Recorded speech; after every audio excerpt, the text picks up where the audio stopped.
Aksi nekat percobaan bunuh diri yang dilakukan Ayu Aulia menjadi sorotan publik. Mengapa tidak?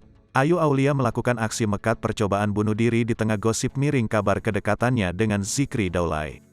Tak hanya itu saja, nama Ayu Aulia memang sering diberitakan baik dalam hal apapun, sebelum ia melakukan aksi nekat percobaan bunuh diri.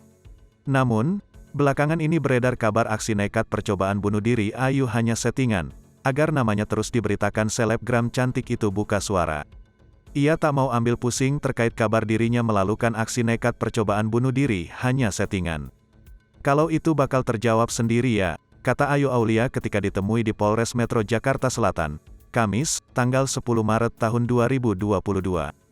Meski begitu, Ayu menegaskan bahwa aksi nekatnya itu dilakukan atas keinginan bukan semata-mata mencari popularitas atas percobaan bunuh diri. Mana ada si orang bunuh diri settingan kan dablek aja gitu, ucapnya dengan nada tinggi. Bisa dinilai aja si mana yang berkoar-koar, sambungnya.